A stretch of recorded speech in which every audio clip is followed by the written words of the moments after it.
ओम साई राम। हर दर्द, संकट या बीमारी की दवा है ऊदी। मेरे हाथ में क्या है? भस्म, जिसे हम ऊदी कहते हैं। यह ऊदी हमें क्या सिखाती है?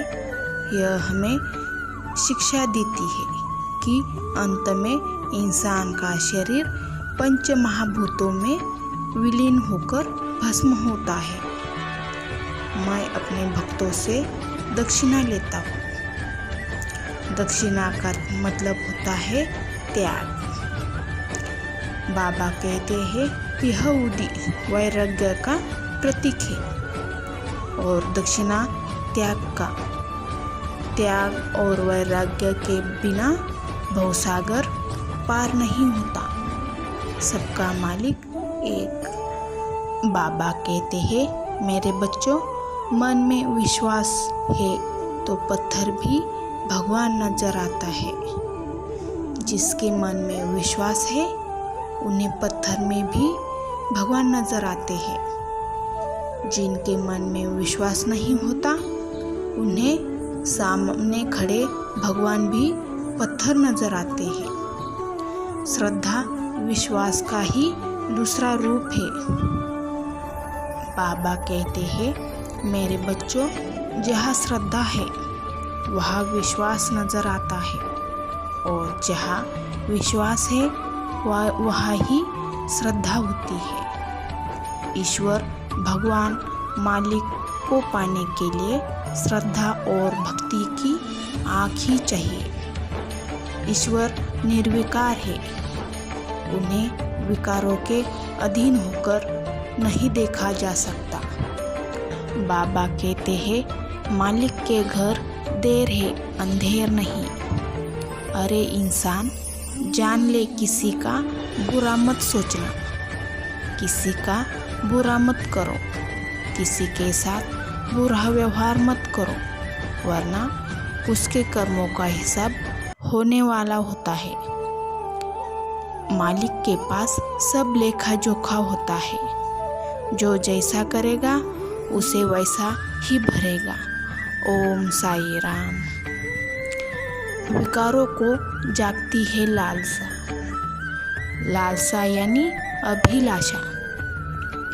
बाबा कहते हैं लालसा चाहे पैसों की हो, जमीन की हो या जायदाद की हो, औरत की हो, वो कभी पूरी नहीं होती। लालसा इंसान के मन में कुंभकर्ण की तरह सोए हुए अहंकार और अविवेक, क्रोध, द्वेष आदि विकारों को जगाती है। लालसा कभी पूरी नहीं होती।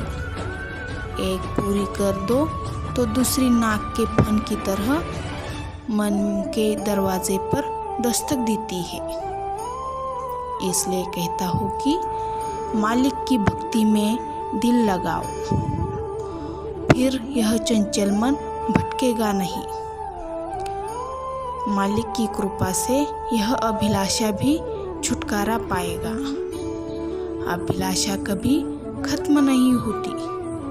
लालसा को छोड़ दो और भगवान का नाम स्मरण कर लो। बाबा कहते हैं पैसा सब दुखों का कारण होता है। पैसा होता है तो लोग घमंड करते हैं। पैसों का घमंड मत करो। मालिक को खरीदने की बात कर रहे हो तो इसका मतलब ये है कि तुम्हारी अक्ल खो गई है। मालिक को पैसे से नहीं खरीदा जा सकता। मालिक को भक्ति की आस होती है, पैसों की नहीं। पैसों के पीछे इतना भागोगे तो एक दिन भागना ही पड़ेगा।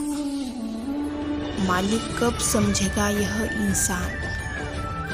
किसी दूसरे के लिए गड्ढा खोदोगे तो आप ही वहां जाकर गिरोगे। बाबा कहते हैं मालिक हर बीमारी की दवा होती है। जब संदेह, संशय और शंका रूपी राक्षस इंसान के मन में आक्रमण कर दे तो इंसान का मन संशक्त नहीं रहता। संशय की वजह है भाई भाई में नहीं रहता, रिश्ता और रिश्तेदार भी नहीं रहते। यह संदेह की आग सबको जला देती है, रिश्ते और रिश्तेदारी सबको खत्म कर देती है। इसलिए अपना मन सुदृढ़ रखो और सदृष्ट मन के लिए भगवान की पूजा करो। बाबा कहते हैं तुम्हारा मन सदृढ़ होगा और सदृढ़ मन में शंका, संशय, संदेह की कोई जगह नहीं होती। इसलिए हमेशा मालिक की पूजा करो, सब ठीक हो जाएगा। बाबा कहते हैं मेरे बच्चों, जैसा कर्म होगा वैसा ही फल मिलेगा। एक ही बद्दुआ हमेशा दूसरे की दुआ बन सकती है। जो हमेशा दूसरों का बुरा चाहते हैं उसका भला कभी नहीं होता।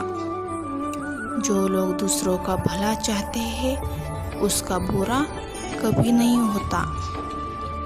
अच्छाई और सच्चाई के रास्ते पर चलने वाले कभी अपना रास्ता नहीं छोड़ते। बाबा कहते हैं श्रद्धा और सबूरी से मालिक की भक्ति करो, मालिक जरूर आप पर कृपा करेंगे और आपको अवश्य फल मिलेगा। मालिक के प्रति तुम्हारे मन की श्रद्धा कभी मत कम होने देना। बाबा कहते हैं इंसान की जिंदगी क्या है? जन्म और मृत्यु के बीच का सब फासला, यह इंसान की यात्रा होती है। इंसान को अपनी यात्रा सफल करनी चाहिए। उसे इस यात्रा में इतने शत्रु मिलते हैं कि वह अपनी यात्रा सफल नहीं कर पाता है। भगवान कृष्ण ने गीता में कहा है कि इस वृक्ष की जड़ें ऊपर है और पेड़ के पान, फूल, फल नीचे की तरफ है। इसका मतलब है कि भगवान ऊपर और इंसान नीचे है। आसक्ति फासले बढ़ाती है, भक्ति फासले मिटाती है। इंसान के लिए मालिक की कृपा पाना ही सफलता है। आप हमेशा मालिक की पूजा करते रहो, आपको एक दिन अवश्य सफलता मिलेगी। सबका मालिक एक। ओम साई राम। वीडियो अच्छा लगा तो लाइक और सब्सक्राइब जरूर करना।